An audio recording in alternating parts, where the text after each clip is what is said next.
Look into my eyes. Do you see fear? You come at me with sword and spear, but I come in the name of the God of Israel. Yes! Right between the eyes! Did you see that? Anyone? Of course not. Okay then, one more time. Tally, not now! I'm trying to protect us from this Philistine. Whoa!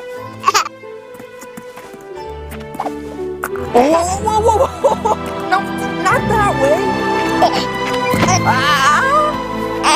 Come on! Back to your mom. Right, Philistine. Oh, wait! Right between the eyes. Oh, of course. That one you saw. Tally! Tally, no!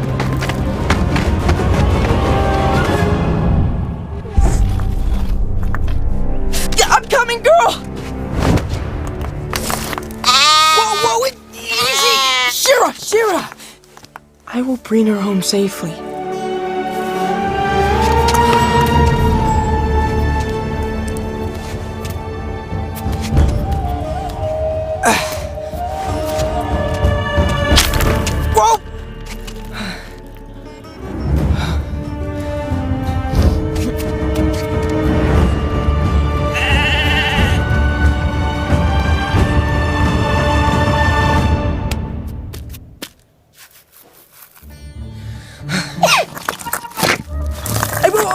Wait, no! There you go. I'm almost there.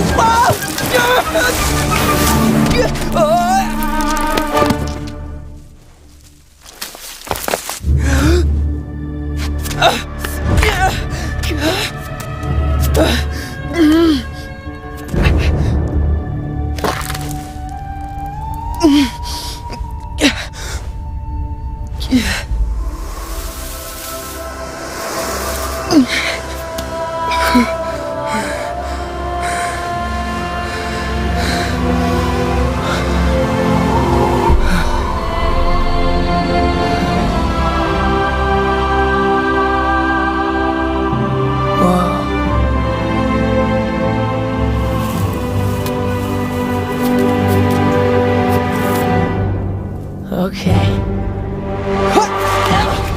Oh! Tally, stop! No!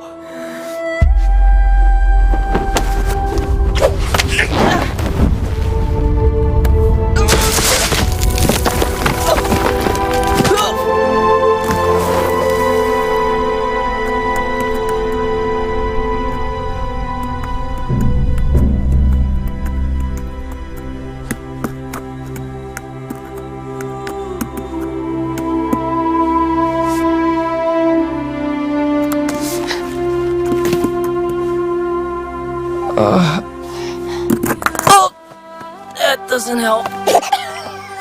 That does. Stop. Thank you.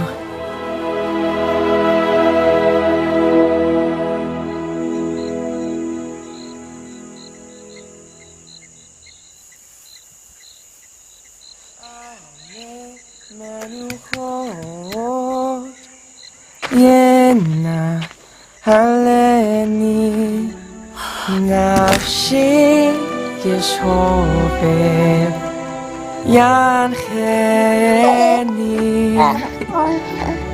במגע לצדק למען שמו.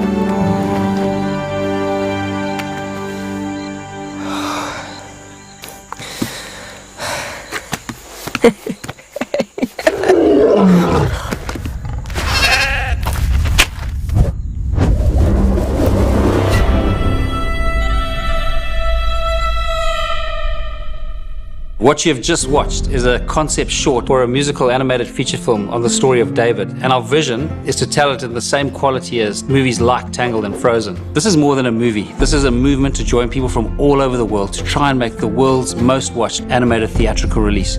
You can show your interest in investing by going to angel.com/David. Growing up in the wild of Africa was the most incredible experience, and it was there that I bumped into the most amazing character of God and fell in love with him. At the same time, I was reading David's story, and it just really struck me. On one particular canoe trip on the Zambezi River, where you could canoe for days and not see a human being, I was reading the scriptures and I read, "I found in David, son of Jesse, a man after my own heart." And I thought how amazing it would be to do a film that would give people all over the world a glimpse into God's heart. We grew up on a farm that had no electricity. I only saw my first film when I was 14 years old, and it was such an electric experience. I was blown away by the power of film and the power of story to connect with people and move people. And from that day, I became passionate to tell a story on the life of David. The question is, can a group of farmers from Africa make a global hit that's going to reach the world? This is in and of itself an incredible David versus Goliath story. There's an African proverb that says, if you want to go fast, go alone, but if you want to go far, go together. And in order to tell a story as big as David, we need people from all around the world to come together. Over the last 20 years, Jackie and I have just been blown away by how God has miraculously drawn talent to us. Now we have the most awesome, high-quality team. Like Nathan Stanton, who spent 22 years at Pixar, Jonas Myron, a Grammy Award-winning musician, Borja Mentora, a Disney animation alumni, other talent from massive films like Big Hero 6, Tangled, Finding Nemo, Zootopia, Moana, Prince of Egypt, and many more. Our first breakout hit is Jungle Beat, an incredible and beautiful show. On our YouTube channel, we get over 2 billion views a year. We've got 7 million subscribers. We also recently released our first animated feature film called Jungle Beat the Movie. And incredibly, it was on Netflix's top 10 for over 2 weeks, both live action and animated feature films in the US. We are also doing a theatrical release of Jungle Beat the Movie in China later this year, and are in production of Jungle Beat the Movie 2. What really excites me is if you take Jungle Beat the Movie, we produced that for $5 million. And I'd really encourage you to go and watch it on Netflix to see the quality of movie we produced for that price. And just imagine the quality of movie we could produce on David with the proper budget. With David, we considered the route of engaging with Hollywood, and there is significant interest down that route. But we really felt that from a creative point of view, we need to stay the head and not the tail of this project. And it's a slingshot, like David went with a slingshot to fight Goliath. We really believe that the strategy needs to be outside the Hollywood system for it to work. In this vein, we are thrilled to be working with Angel Studios for distribution. Angel Studios did the TV series The Chosen, which has become the world's biggest TV series on the life of Jesus Christ. The Chosen has generated hundreds of millions of views and tens of millions of dollars. We've already got $90 million of investments and need another $35 million to complete this project. We need your help to bring God's heart to the world through the story of David. Go to angel.com/David to show your support for this project now. And let's join together to try and make the world's most watched animated theatrical release.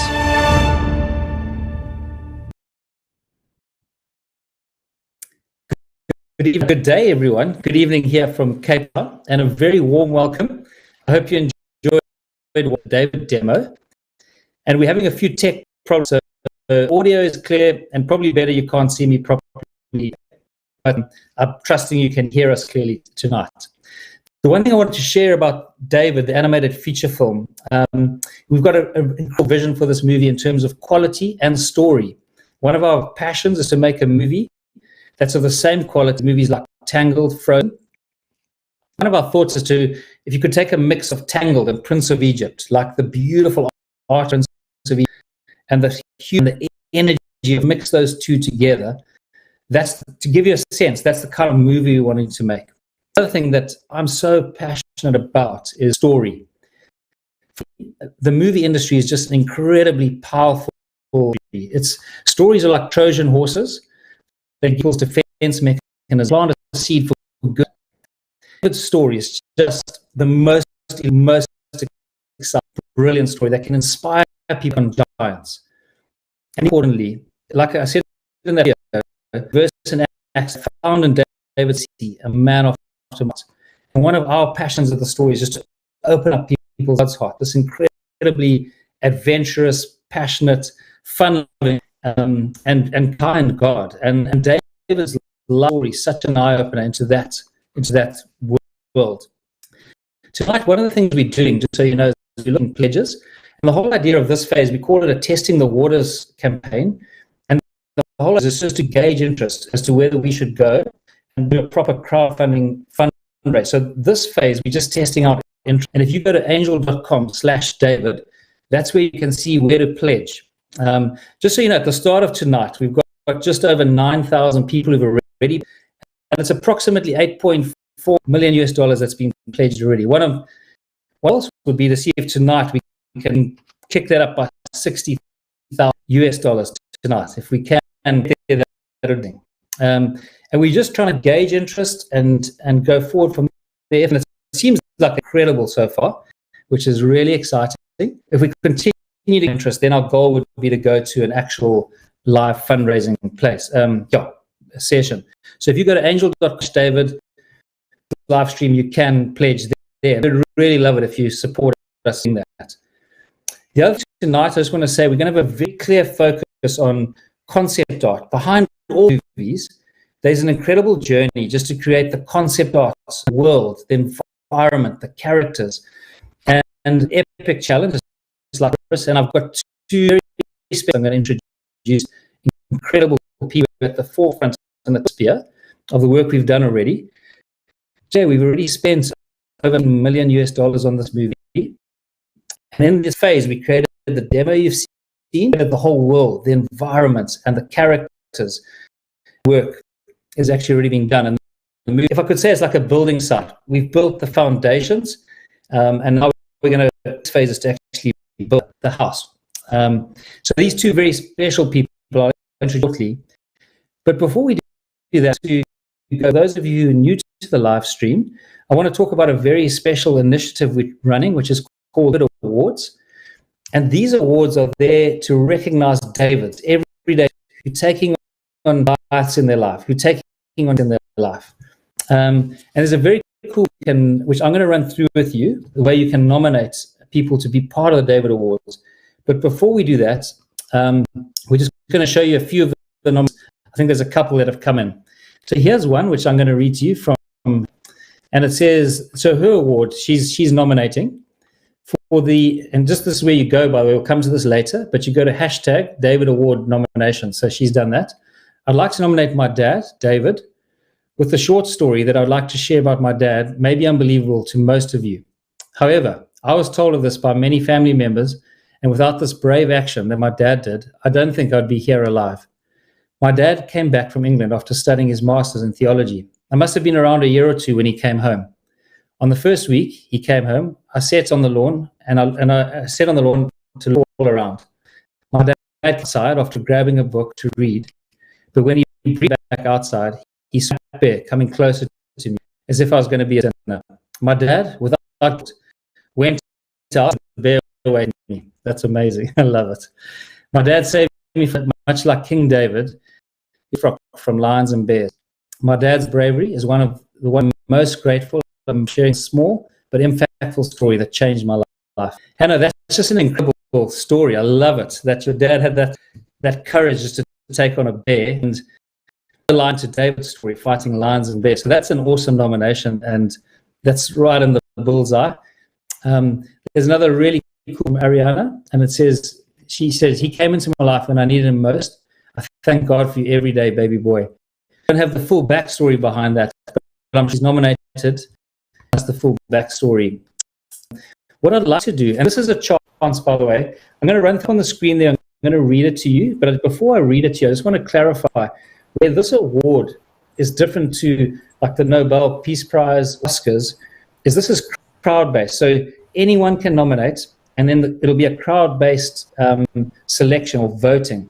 So we don't choose, the crowd chooses, and the crowd nominates. And what I like about that, that's quite an unusual system, and it gives us to award to really honor unsung heroes in the world. We don't hear their stories.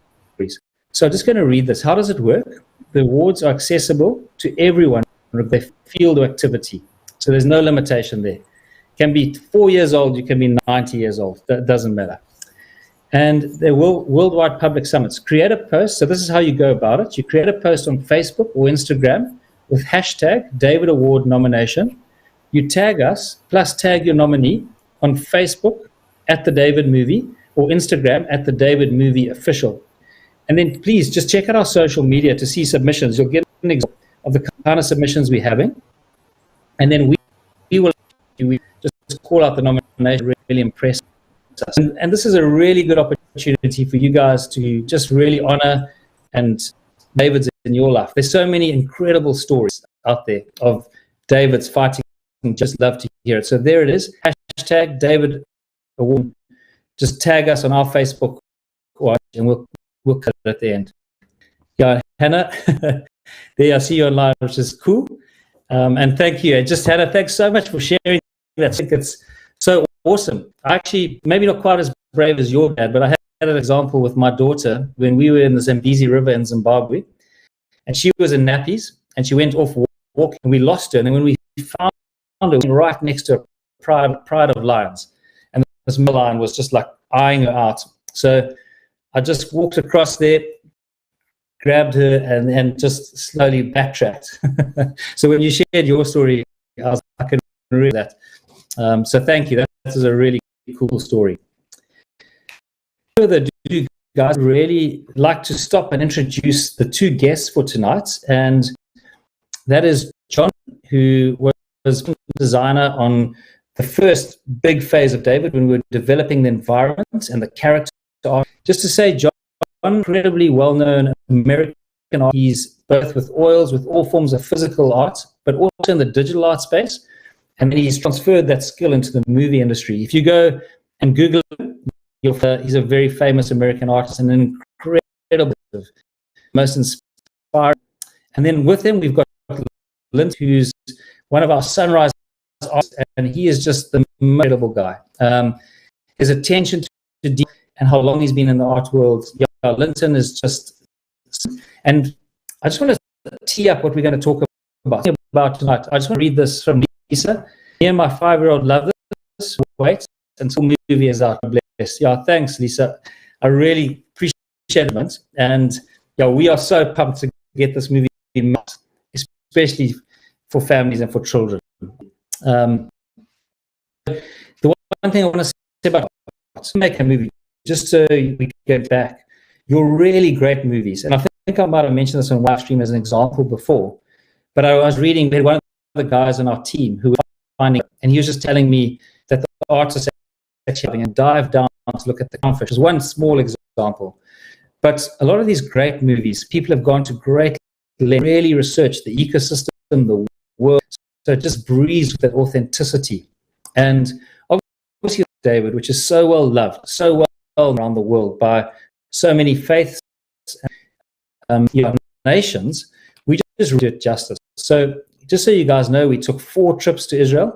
One trip, I think there were like 18 of us, and we really went deep. We went to all of David's locations and where he lived, and that was where we started. But what I want to talk about tonight, and we're going to show a short video, and then John and Lynton will join us, and we're going to hit them with some questions, is that's one thing, to get on the ground and do your research. The next thing is, how do you translate that into creativity? How do you translate that into art? So for tonight, we're going to choose one location, which the apt one seems to be the Valley of Elah, where David fought Goliath. And so we're just going to play you a very short video, which has got some footage we took of the Valley of Elah and some of the artwork that we created. And then after that, Lynton and John are going to join us on screen, and we're going to ask them some questions.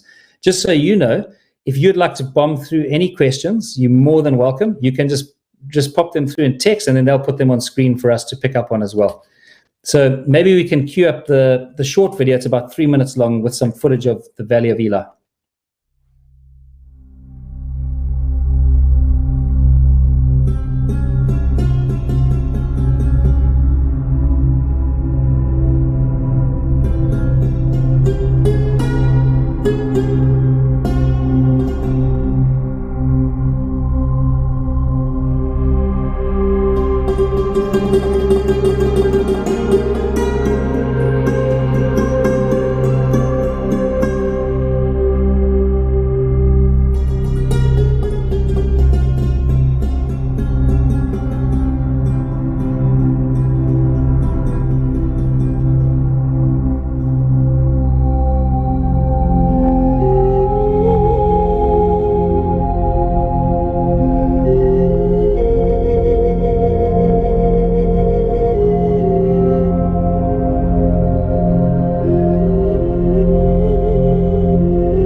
John and Lynton, welcome to this live stream. It's so awesome to have you guys live with us. Thank you for joining us.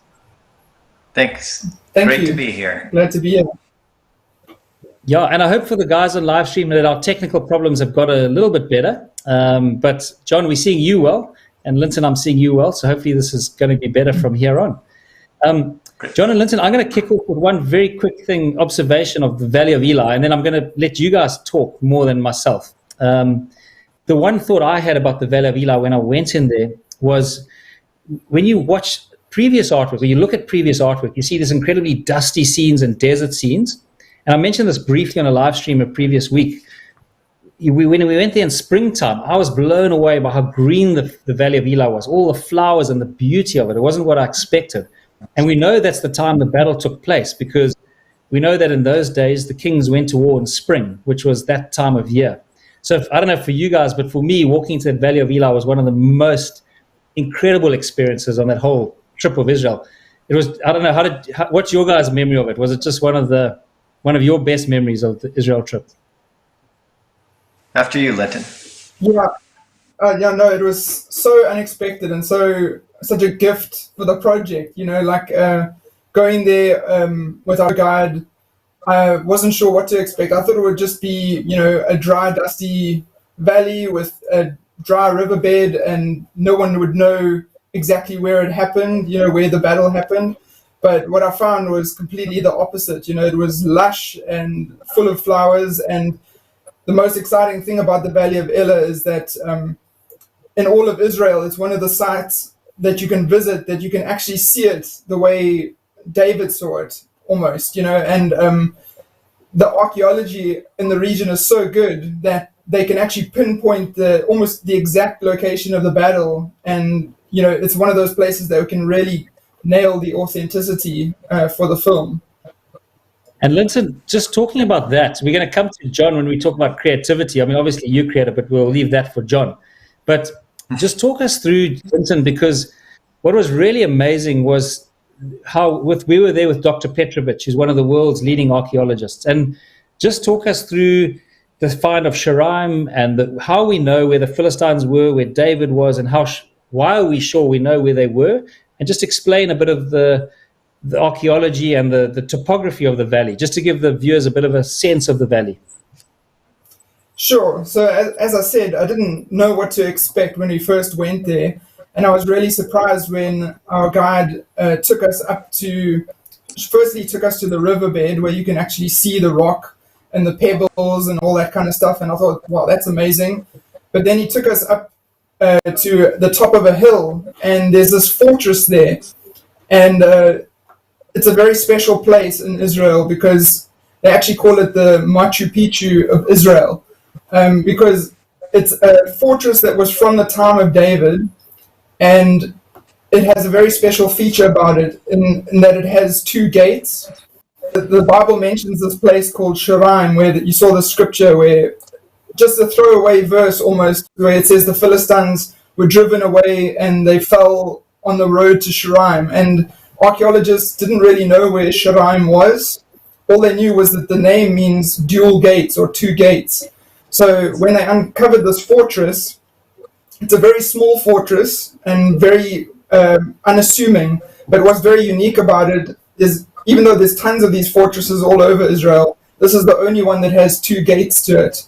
And that puts it right square at the time of David. And also the archaeology, what makes it so unique as well, is that all over Israel, there's sites like in Jerusalem where they're uncovering David's palace. But the problem is, there's centuries and centuries and centuries of other historical times, right? So you've got the Crusade times, and you've got, you know, all of these different ages.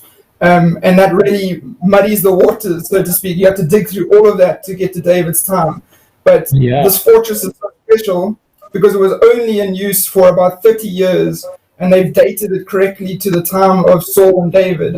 And no other civilizations built on top of it. So when you see this place, it's like getting a snapshot of David's time. So if we want to know how they did stonework and rock, the level of sophistication, we just need to look at this place called Sharaim, Kirbet Kiafa, and we can see, oh, that's the level of stonework, and everything we need to know is this is like our primary reference. And I'm going to carry on.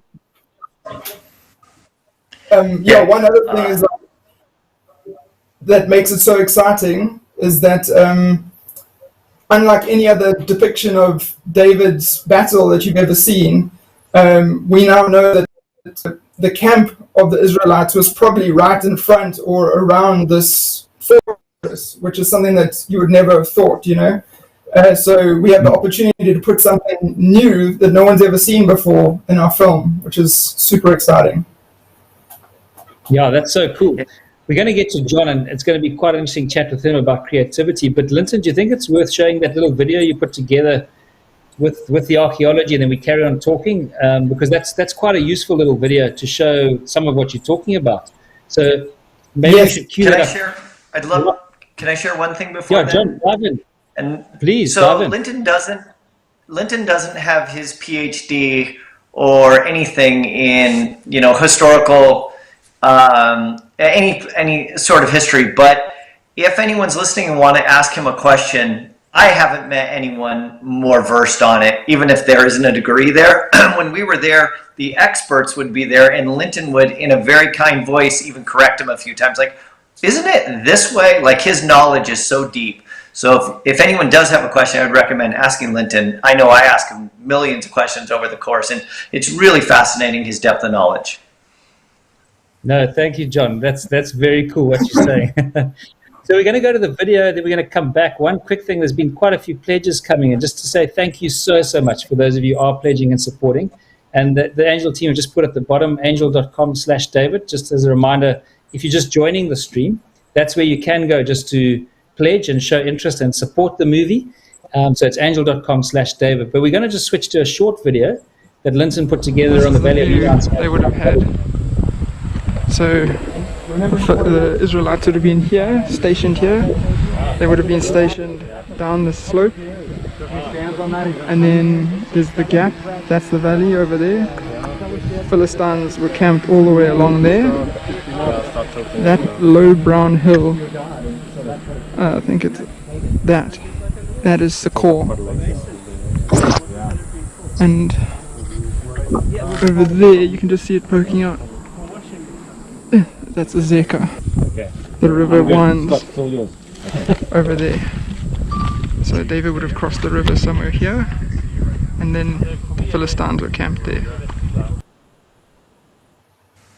So yeah, you can see here that this is a layout of the Valley of Elah, and the archaeologists have found all of these locations: Sakor, Azekah, Gath, and like that. Those are all locations that the Bible uses to pinpoint where the Philistines pulled up for battle, and it says that they faced each other, one on each hill. So the two opposing hills, one has Kirbet Kiafa and one is opposite that ridge, which is where the Philistines most likely were. And of course the river curves in a nice S shape close to the Israelite camp and close to the Philistine camp. So David could have hopped in the river and walked right up to the camp and no one would have even seen him.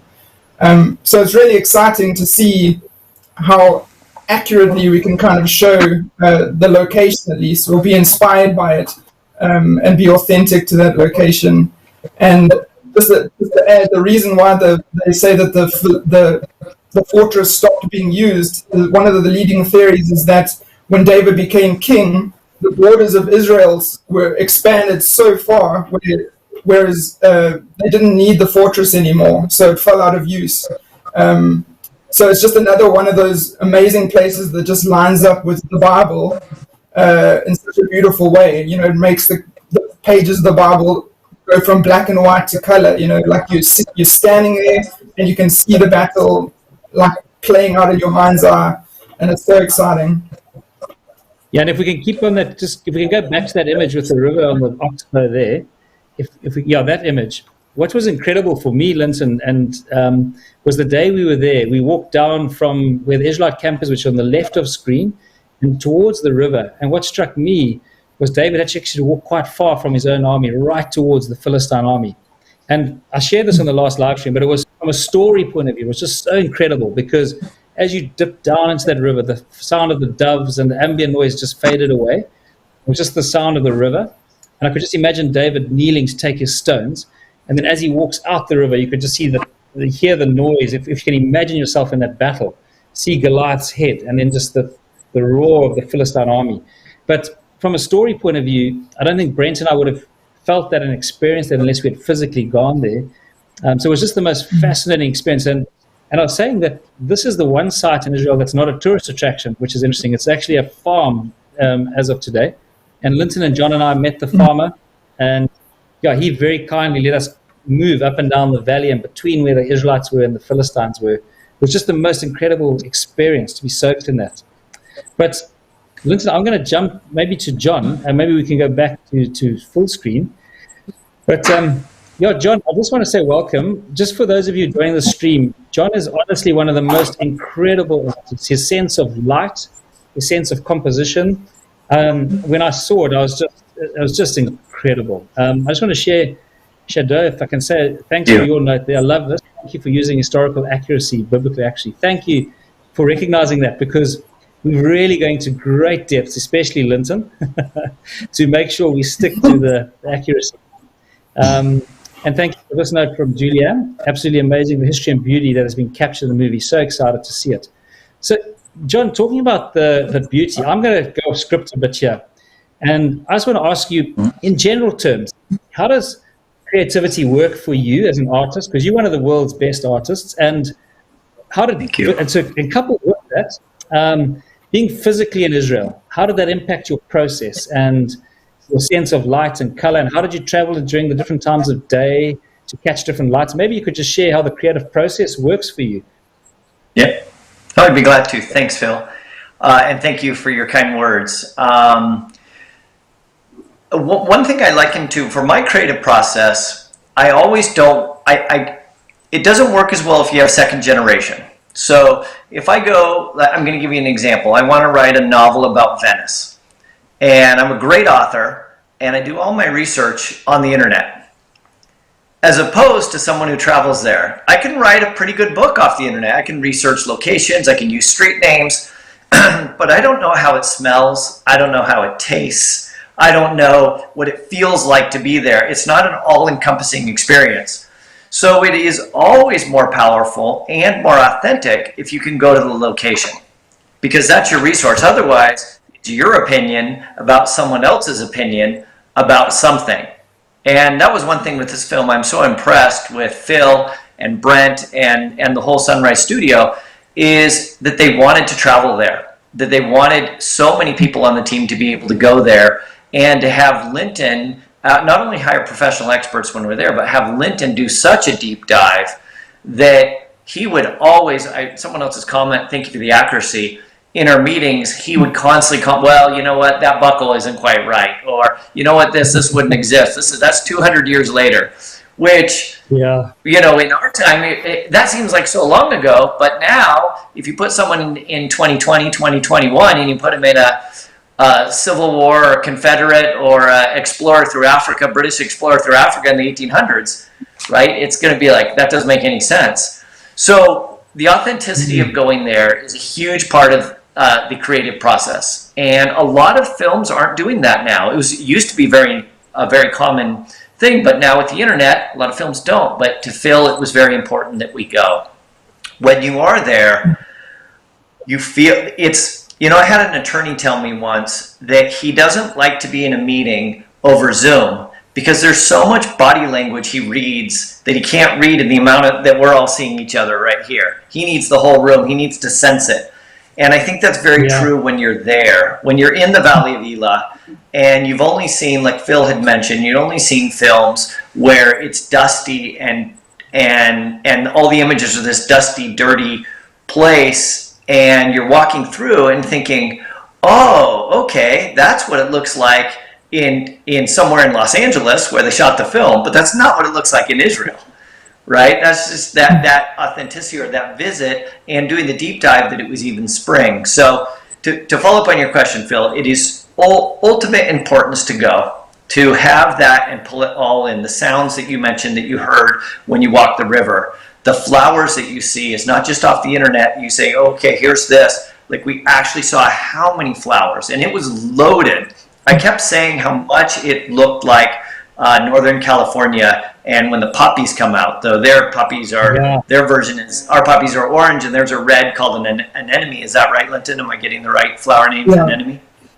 Anemone, So yes. with the creative process, first it's important to go there and experience, because I don't think you can be a poet until you fully internalize everything.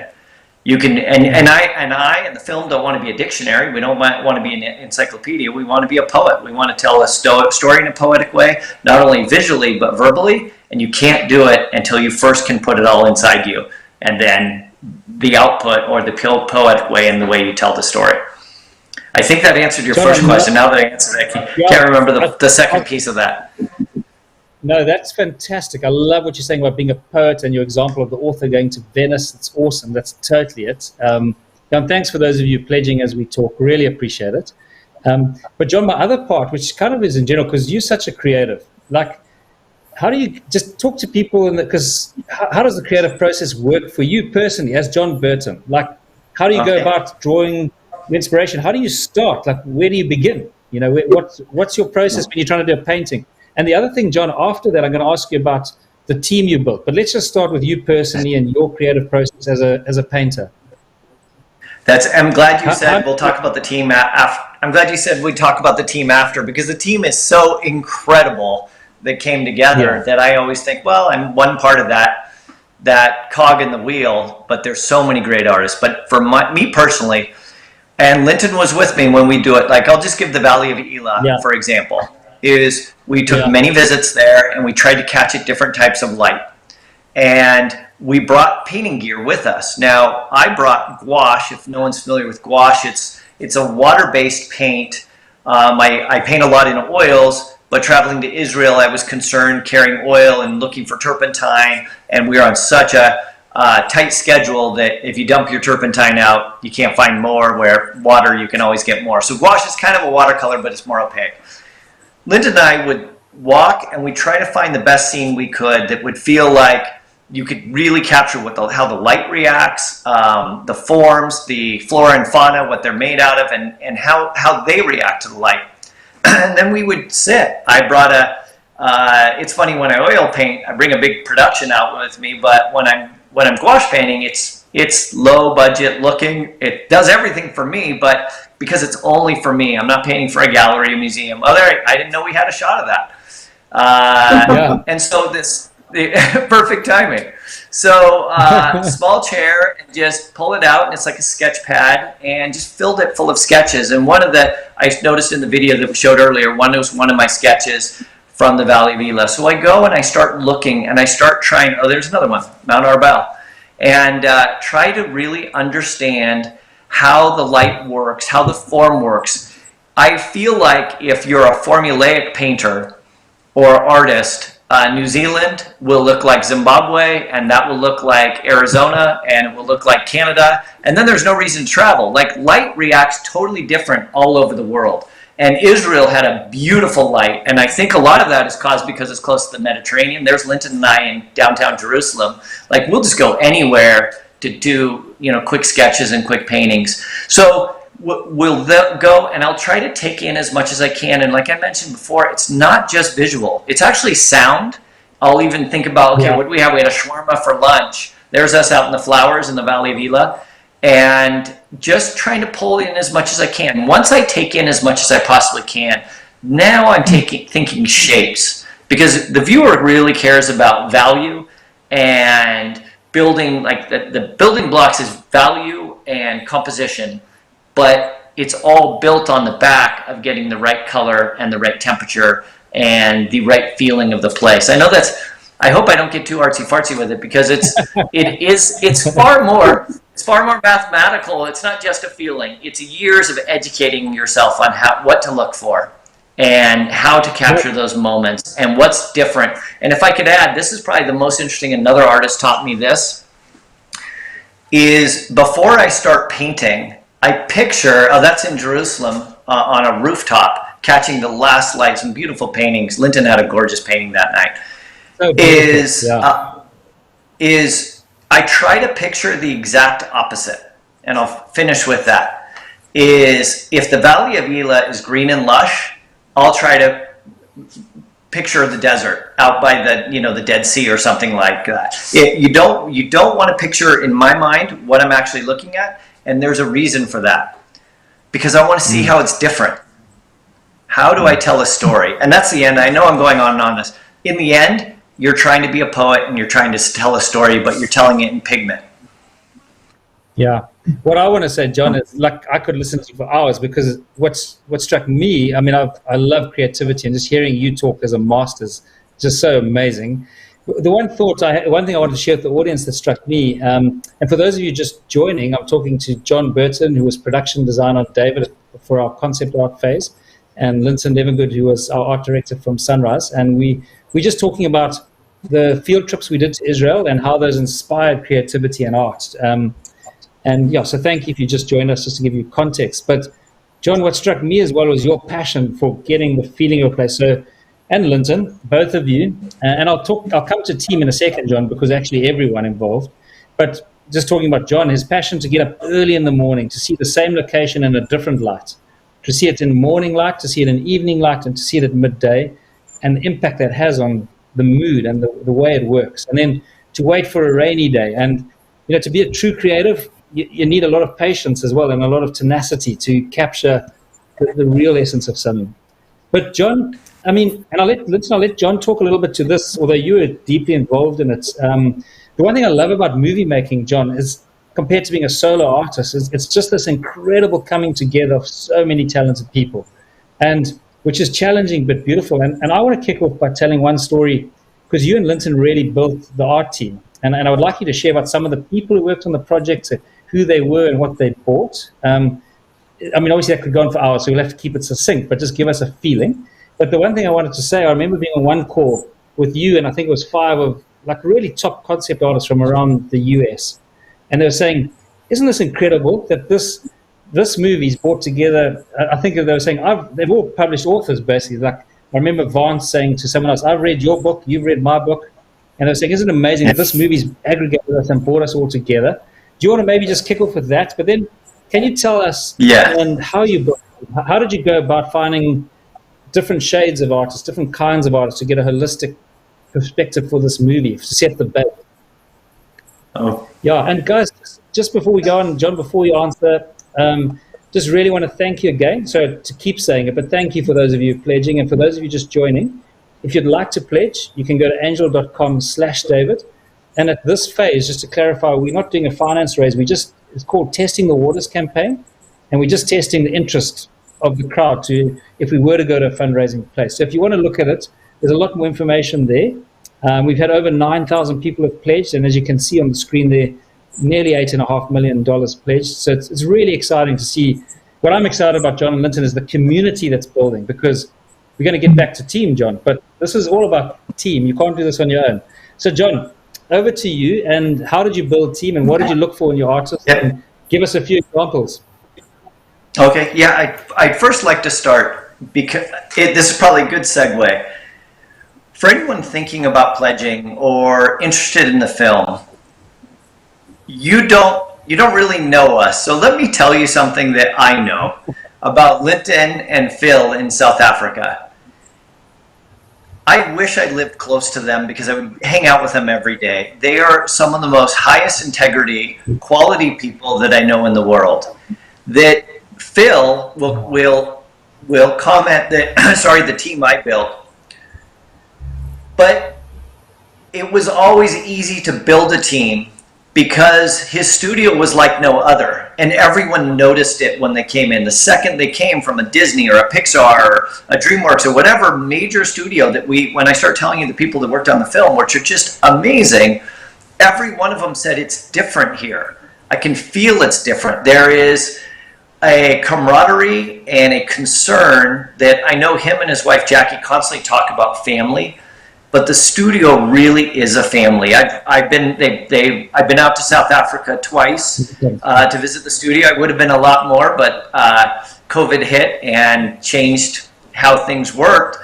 But I just want to, let anyone know who's in the sound of my voice how special Phil is and his wife, and what they have created is so different that 5 minutes around, like what you're seeing here, like when he's talking, he's very authentic, and he's very authentic in real life. That's who you see is what you get. And anyway, I just want to say that because you never know when you don't know these people, but I can vouch for them and know what kind of people they are and the type of studio. So now I'll answer your question, but I had to say that, Phil, because it is a special place that I still, very kind of you. and I still talk to people who are, now working at Pixar or other places that worked on the film, and they miss it. They're saying, wow, that was a special moment in time, and we want to, continue the film. We want to get this team back together because it is so special. So let me tell you a couple. Now, these are two people that I don't want to miss, but I had nothing to do with it. But Borja Montoro and Juan Pablo Arena are the character designers. They were already on board when I came in. They are amazing, world-class films. Disney back to, I think Borja's first film at Disney was Tarzan, if I'm not mistaken. So Disney forever. Yeah. And Juan Pablo with Spa Studios, which if anyone's seen Claws. So they were, and others, and they're both brilliant. And brilliant people, kind people. That's the one thing, if I could say, I'll name some people that we got together and kind of how things fell into place, but it's so important that these people are all, their integrity, their quality, their sharing in a business that's not always that way. In a business, in the film business, I hate to say, is sometimes about scarcity. And when there's scarcity, everyone starts to hold on tight, right? Here's my knowledge, here's my art, here's what I know. And Lynton, I'm sure, can vouch for this. We had our meetings Thursday morning where we would all get together. It was like Christmas Eve on Wednesday night. I could not wait to see everyone present, and then the way they were going to share was fantastic. So let me name a couple people. Art director Armand Serrano. He, many places he has worked for. Disney back to Milan. Worked on the current one that's, besides a million Disney up to Zootopia, other ones. He worked on What If, for those people who have the new Marvel animation. Vance Kovacs, he was actually one of my first calls, and I'll tell you a little background that Phil had just brought up. David, to me, I'm going to tell you in two parts. Phil, I hope it's okay saying this, but I think it's an important piece. If anyone listening want to hear of a heavy weight that Phil put on my shoulders. So before we go to Israel, Phil tells me that we're going to, that the environment, the landscapes will be a character in the film. And the landscapes have to represent God in some way. Creation will represent him. And you have this background as a painter and in film, we need you to bring that to life. Boom, huge weight on my, like, oh my gosh, how are we gonna do that? Right? Of course, in my paintings, I do see God in everything I paint. I do see the creation. But carrying that throughout the whole film is definitely a heavy weight. The other part of the film that I could see was, this is a live action film. The story of David's life is a live action film made in animation. It is thrilling, exciting, so many things happening, so much energy in it. So I said to myself, I need to find people to help me paint the environments that will represent God, but I also need to represent the live action side. So 3 artists came from, and all 3 of them had never worked on a animation before. And wonderfully, Phil was on board with this. I said, hey, I'm going to call some live action concept artists. Now, these are all concept artists, so they're doing the visual development. They're building what the film will look like. But we're going to grab people you wouldn't expect. So Finian McManus from Avatar, from Star Wars. I mean, their pedigrees of these guys is absolutely amazing. John Park, Avatar, Planet of the Apes. I mean, his list is so extensive. It's incredible. Let's see. It's amazing. The art is beautiful. It makes me want to visit. Oh, I'm going to talk about that in a minute, Hannah, because I feel the same way. Absolutely. Vance Kovacs did the live action of Lion King. and what was the other live action? Jungle Book. So these guys, their live action chops were absolutely amazing. Then we needed people who like me have kind of danced in the world of fine art and the film business. So I pulled on David Dibble and Mike. Yes. Oh, sorry. Am I going too far? No, it was great. I was just going to read that one comment, but it was amazing. Yeah, just that from Daniel. Wow, a dream team of visual and amazing. I mean, yeah, unbelievable. And Daniel, it was a dream team. I couldn't agree more. That's why it was just absolutely unbelievable, the people we were able to get. I totally agree. It was a blessing. And the timing, and by the oh, sorry, go ahead. I should add now, these are the American artists. We also had absolutely fantastic artists from South Africa, including Lynton, of course, Valentina Phillips, Tony Reina. Tony Reina is from Spain, but was in South Africa at the time. There was just an incredible group. So let me get back to what I was saying. So we wanted to pull in the live action. Stephen Kilt as well. I have to throw. Oh, I was thinking of Stephen as well. Character design. Yeah. Thank you. Yeah. Thank you. Incredible. His camel designs were just so fun, among others. What I wanted to say was, once I got some live action guys like Vance, he was my very first phone call on board. I then called a gentleman from Blue Sky and from DreamWorks, David Dibble, Mike Hernandez. And here's what's interesting, and Phil knows this. I knew that we needed to show God in the landscape. So that level of artistry in environments needed to be extremely high. I felt like the weight, even though I was production designer, I was like, that weight is huge. I need someone helping carrying that weight a little bit. So I called David Dibble and I called Mike Hernandez. And the phone call was very interesting, and Lynton and Phil know this, because I didn't call them to work on a film. I called them both and I said, to pitch, the idea of leaving whatever they're working on to come work with us, is I said, they're good friends of mine, I said, hey, I need help writing a love letter. That was it, just left it there. John, you need help writing a love letter? And left it silent. And they were like, yeah, what do you need? And then I pitched the whole idea, because to me, one, I had been to Israel now, and I had fallen in love with it, with the people, with the scenery, with everything that it is to be Israeli. And I also want to say that with the Palestinians there as well. I'm not saying just them, but the whole country was absolutely an amazing, amazing place. On my first trip back, Phil had me talk to the studio about what the trip was like, and Hawaii is one of my favorite places on earth. Anyone who's been there, I'm sure, puts it up in one of the best places on the planet. And I remember speaking with the team and saying, sorry? I see it's on your cap, Hawaii.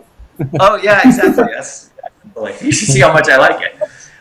And I remember speaking to the team and saying, hey, everyone, I feel sorry for Moana. They only had Hawaii to work with. We have Israel.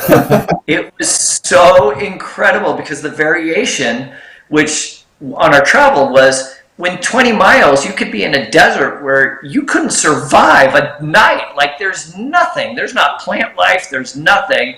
And then you can go the other 20 miles back, and it's verdant and green and gorgeous. So that brought me to the point of, when I asked these guys, I knew that we needed to write a love letter because I had fallen in love with it.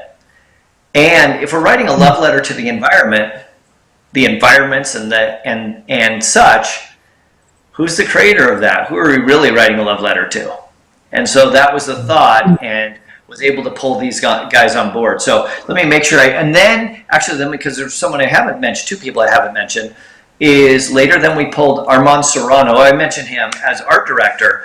And then we had just an incredible blessing of getting Mike Sparber, who I knew was an absolutely amazing concept artist, had an incredible sense of light. He came from Pixar for however many years he was there, 20 years.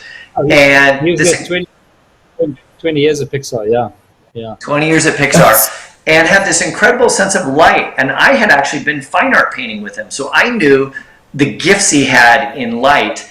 And he's also a cinematographer, a DP of lighting. So he had this gift. The reference might not work as well for South Africa, but in American football, I kept telling him that you are the new breed. You're a quarterback that can run and can throw and can just change what it looks like to be a DP, because he was involved with the lighting, which to me is so important, is how the light works in a film, or in a painting, however you're using it. It's so important. To have him at the very beginning was so powerful. So I hope that answered your question. I hope I'm not too wordy. I want to let you know I get so excited about it, I just can't stop sharing. Hi, I'm from Brazil. You'd like to Fred, yeah. Hi, I'm from Brazil, and I'm very excited about this project. I'm a big fan of the Prince of Egypt movie, and I've always wanted more epic animation movies like this one. Yeah, thank you, Fred. We're super excited too. This is exactly what we want to be making. A question for you and John. Prince of Egypt was really inspiring from a visual point of view, John. So I think that's obviously we don't want to be derivative. We're trying to make up our own palette and our own life, but it was a very inspiring movie visually. Yeah, and thanks for the pledge that's just come through as well. Really, really appreciate that. Thank you. Lynton, we don't have a lot of time left, but Lynton, just a quick question for you. And for those of you just joining, if you want to support us or just show support, you can go to angel.com/David. And we just at a stage where we're taking pledges. And then once we gauge interest, then we'll go to a full-on finance raise, hopefully, in the near future. The one thing I want to say about these pledges, John and Lynton, going back to it, is a story. What excites me about it is the community that we build, because to go on this journey with a community, like Lord of the Rings to me, this is a journey where you want to go as a community, not alone. And I think I showed this on the last live stream. It reminds me of Saul when he was early days, when God was really with him. And it says the Holy Spirit came on him and he cut up the oxen and he sent them to the four corners of Israel. And he said, this is what will be done to anyone who doesn't come to fight for Israel and for the Lord. And it says Israel came as one person. What really excites me about building a community with this movie, of course, financing it is one aspect, but more importantly, it's the spiritual bringing together of a community to support a movie and get on the journey with you. So that's what excites me about this model and where we're going. Lynton, quick question for you. You've got this passion for the detail and like really studying the detail. Just tell us why. What impact do you think that really has on the story? Why is that so important, that we get all that minute detail right? I mean, is it really that important? Oh, yes, for sure. I think it's those, for starters, I've always just had a passion for world building and depth and things, whether it's Lord of the Rings or some game that I'm playing. I've always kind of gravitated to trying to find out the lore of those things, like people go into such depth of creating, worlds, and of course there's nothing more deep than scripture itself, and the opportunity to go to Israel and to be tasked with kind of filtering out what is relevant to the time of David, and having the privilege to really just deep dive and help the team to digest what is the right all the questions that they would ask, what is the right kind of oil lamp, and if you go to Israel or look online, there's like a million different oil lamps from Roman era, from,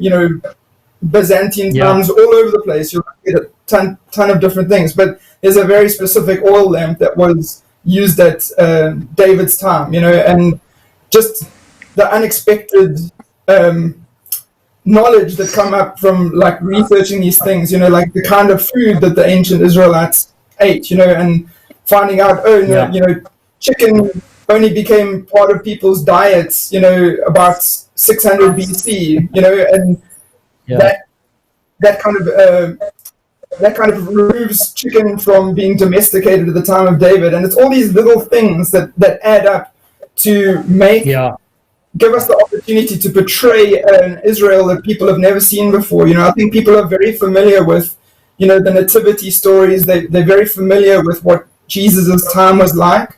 But 3,000 years ago is a long time, and there's so little, little familiarity with the time of David. So we're seeing a totally different Israel than we used to. It's a more tribal Israel.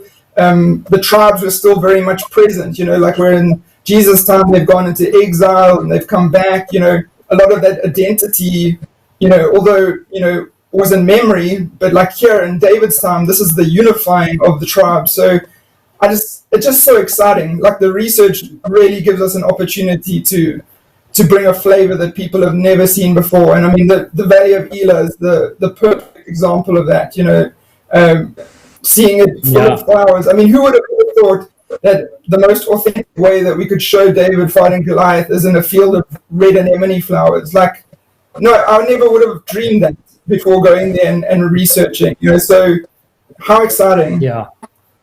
No, I love that. And I'm loving these visuals that are just flowing past, because these are all some of the concept art linked to the valley and so on. And John, I just loved, we don't have a lot of time left, but I just wanted to say I really loved what you described as like your love letter to Israel. The work is done with you and the team, and as you said, there's an incredible South African team involved in the concept art side as well. But what I loved was, Spanish people, there were people from the US, from Canada, from South Africa, this incredible, beautiful group of people, and people from Israel we had on the team as well. Just creating this cauldron of creativity and this beautiful love letter that came out visually. That picture up there right now is the red flowers that Lynton's talking about, which is just took us by surprise. And I think this was, whose work was this, John? Was this Vance's? This was Daniel's. Daniel Clark is an amazing local. Yeah. Okay. We should have mentioned him as well. I didn't mention him in local South African. Yeah. But John, and I know you could speak for an hour on this, but try to give us a 3-minute version of what I'm about to ask you. Okay.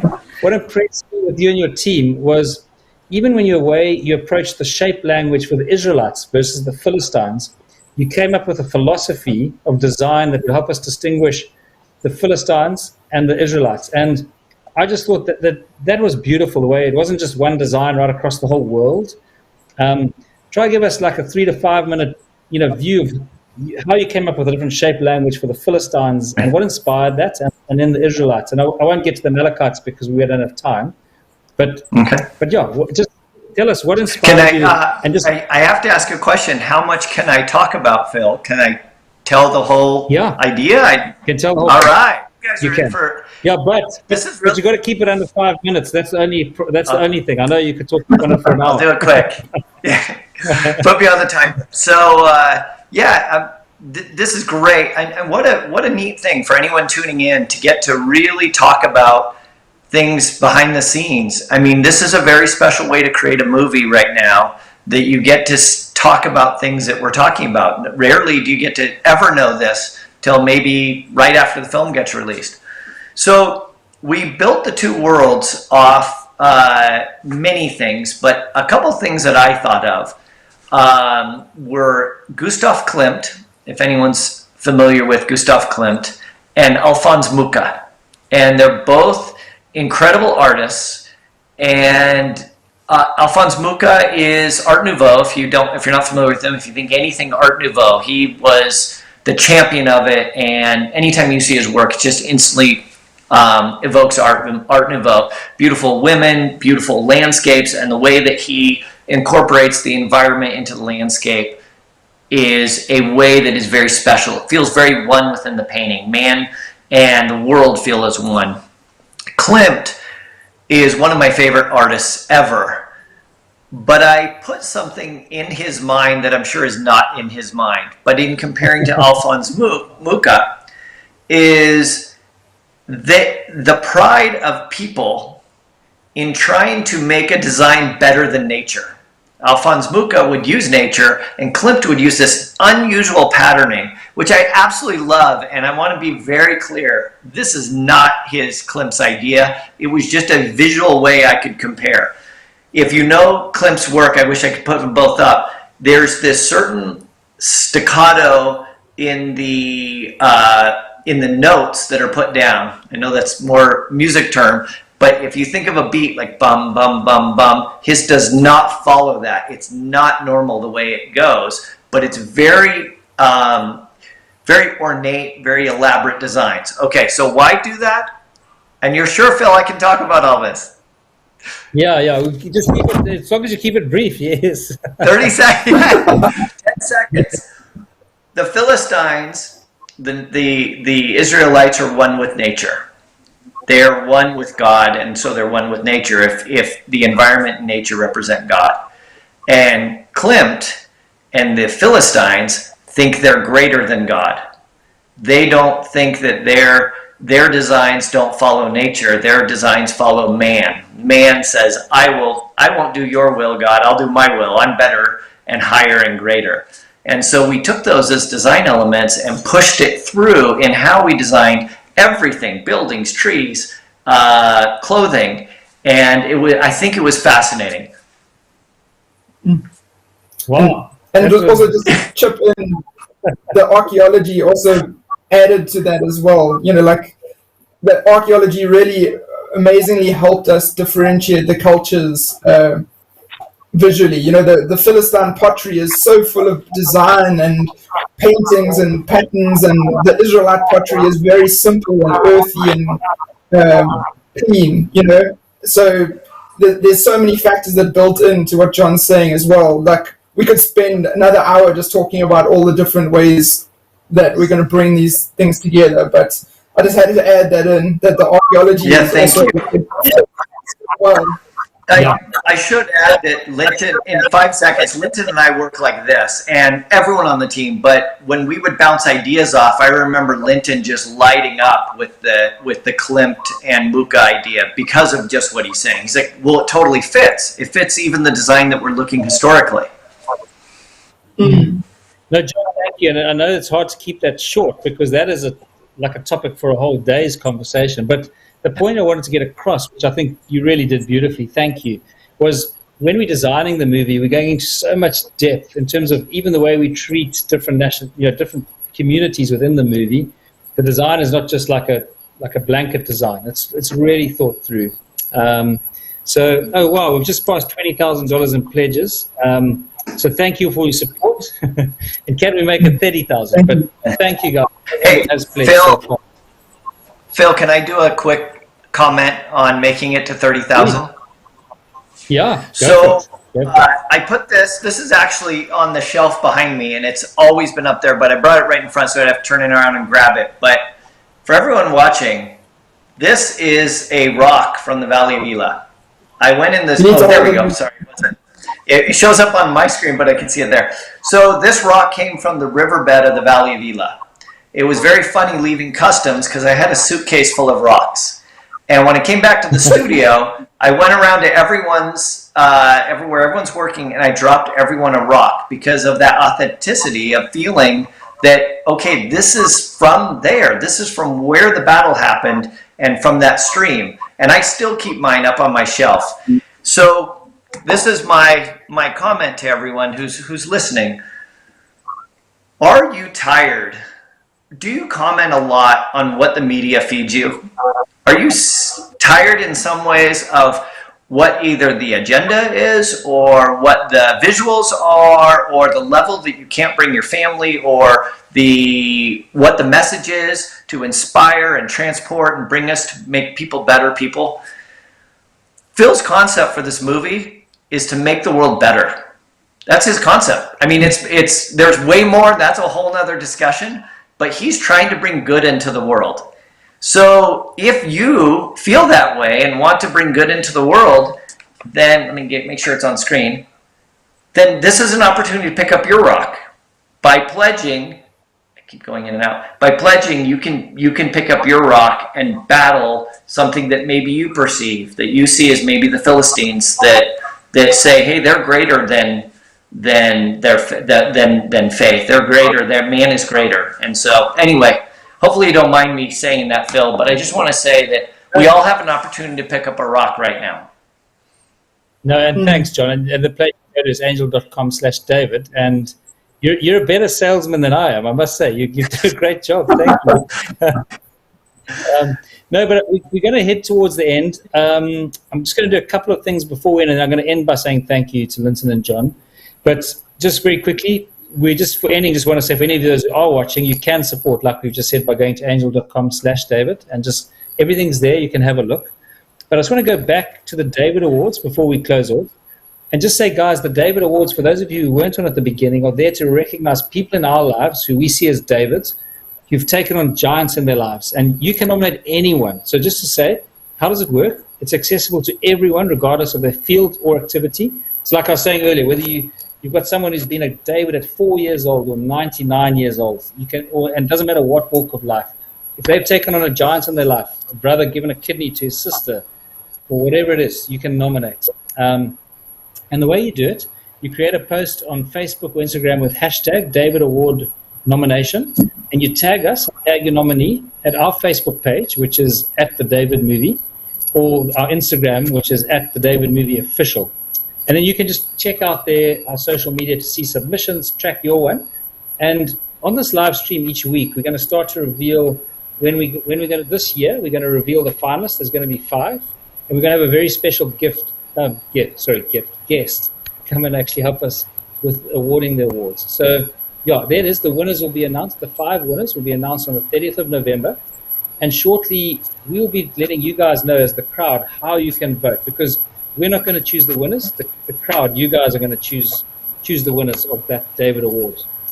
Such a cool concept, I think. And we'd love it if you guys support us with that and really nominate Davids in your life. If I had to nominate some Davids, I think it would be these 2 gentlemen on screen, because they've...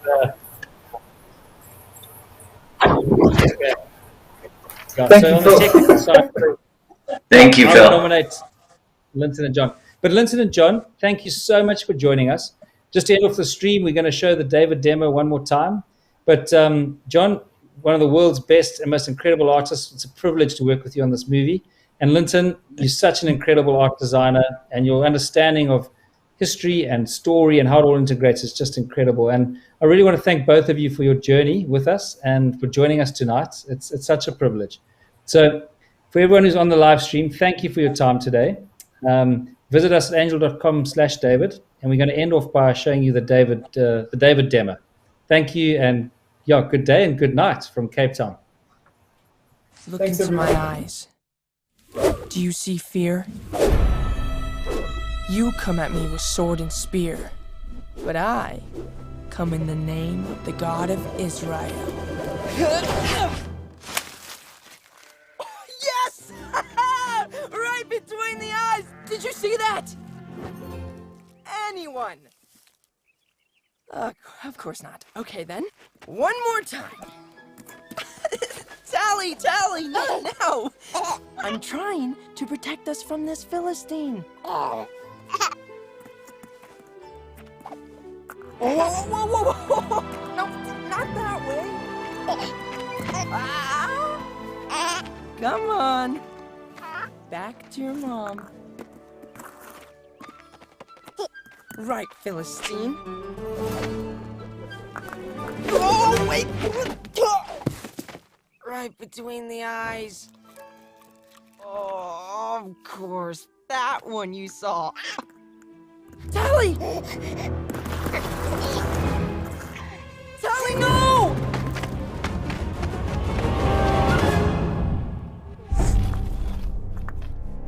I'm coming, girl! Whoa, easy! Shira! I will bring her home safely.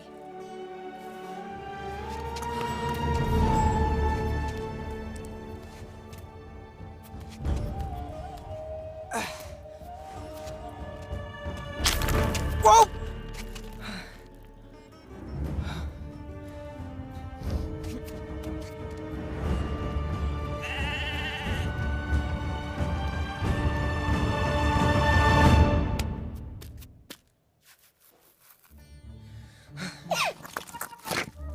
Hey, whoa, Tally, wait, no! There you go. I'm almost there. Whoa!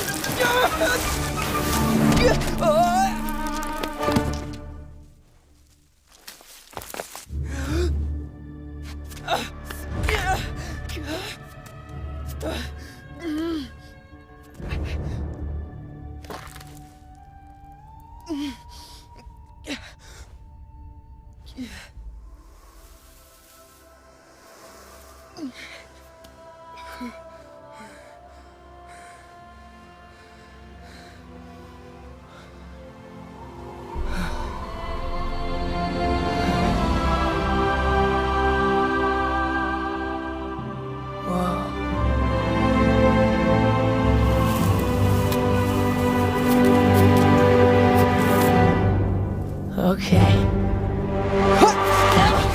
Oh! Whew! Tally, stop! No!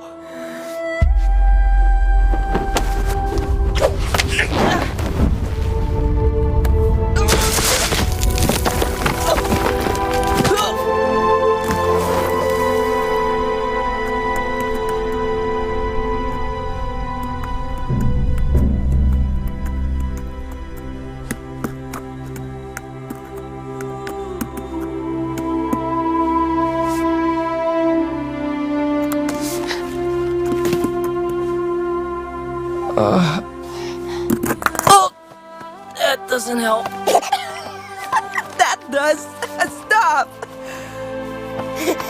Thank you.